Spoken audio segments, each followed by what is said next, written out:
Hello, friends. Today, I want to talk about what happens when you start explaining the narcissistic abuse that you've been undergoing.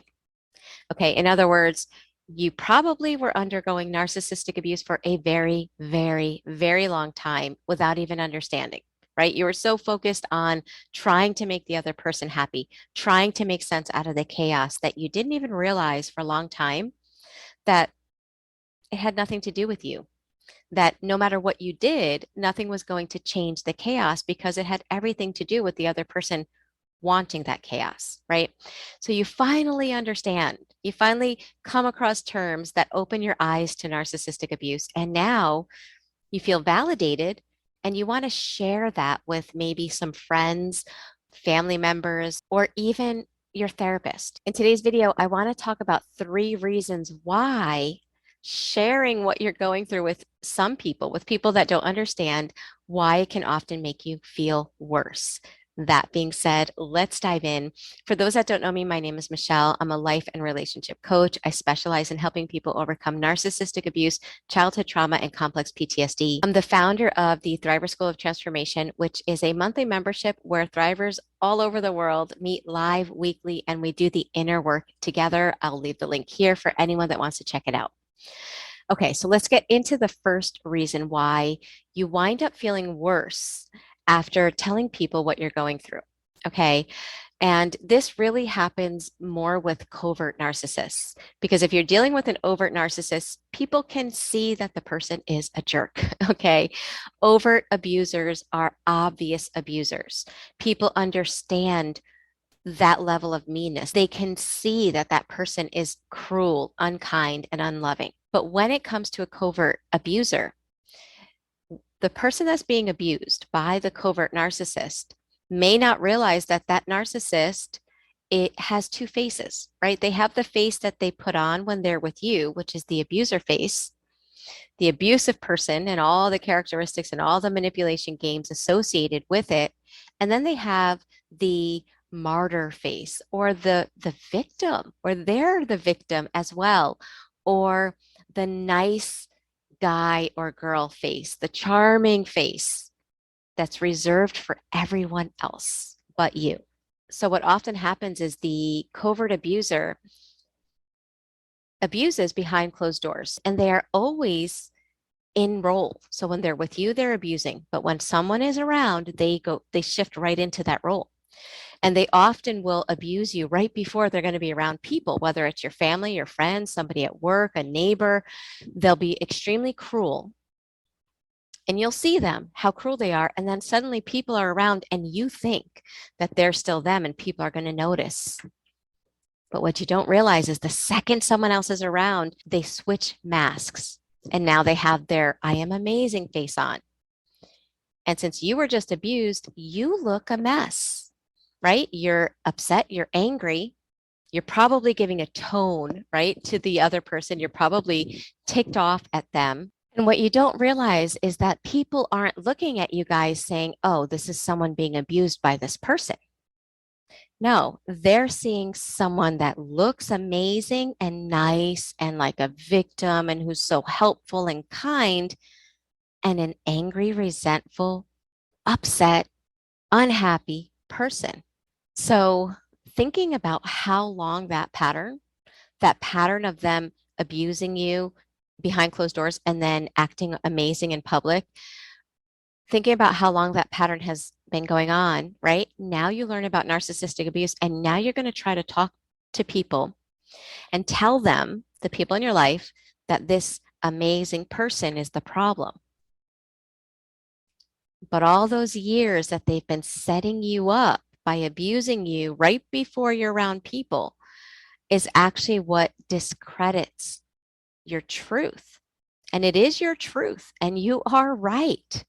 But the way the narcissist has been playing the long con, so to speak, has set you up to not be taken seriously.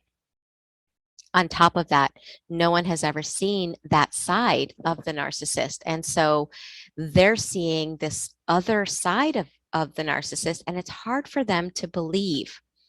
Okay, so that's one reason why when you finally understand about narcissistic abuse, it's like you want to get help, you talk to people, and you feel worse because they don't believe you. They make you feel like you're being too sensitive. They make you think that you are the problem. The second reason why explaining narcissistic abuse to people can make you feel worse if they don't get it is because of what happens to your brain as a result of the long-term manipulation and stress. When you are undergoing narcissistic abuse, which is causing everyday chronic stress, your body reacts to that. Your brain's job is to govern how you handle stress. Your brain's job is to determine what's safe, what's not safe, and how to handle whatever comes up. Because of narcissistic abuse, your brain changes. Certain areas of your brain actually undergo structural changes. Now, in this video, I'm not going to talk about all of the changes, but I am going to talk about one area, which is called the Broca area of the brain. What they found out about this area of the brain, which has to do with our speech, forming words, explaining things, being our thoughts and our feelings into words. What they found, what brain scans have shown, is that because of prolonged stress, when a person is, for example, experiencing or stuck in a PTSD flashback or an emotional flashback, that part of the brain is shut down. And so when that part of the brain is shut down, forming words and explaining your feelings, explaining what's going on in a coherent way that really helps the other person to understand it is severely, severely affected. I remember at one time in my life when I was dealing with somebody that I feel is high on the scale, I remember needing to explain or wanting to explain to someone and literally sitting there like trying to find the words. And then the words I was saying, I was like, I could tell, like a piece of me was like, that's all I'm saying. Like, why can't I really go into depth about it? But I couldn't. I was shut down. I was dissociated. So I was in a trauma response. And when you're in a trauma response, that part of your brain shuts down. So you go to explain to somebody what's going on. And when you don't have the ability to explain it, you're not able to get through. And people can, even well-meaning people, can just think that maybe the problem is you, or they can think that maybe you're making it bigger than you are, or they flat out just don't get it. They're like, what's going on? They have no idea. And so it causes you to feel worse after because you're not getting that validation. And the third reason why you can wind up feeling worse is the fact that when you look at covert abuse, it is so sadistically premeditated into ways that are designed to make you go crazy, that explaining it feels impossible. For example, the whole phrase gaslighting comes from a movie called Gaslighting, where the protagonist is trying to make his wife doubt her sanity. And so what does he do? He changes like the light on the stove, he dims it, and then he tells her it's fine. He knocks on walls at night and says he doesn't hear anything. And she's like, but I hear that. And all these little subtle things that she's witnessing and he's denying are happening start causing her to feel like she's going crazy. So think about that. That's covert abuse. Okay. Sorry, I'm my hair's all over the place. Um, so imagine trying to explain that. My stove light keeps changing, and I think that my husband's changing it, but he's then telling me he's not seeing anything changed. Imagine telling that to somebody.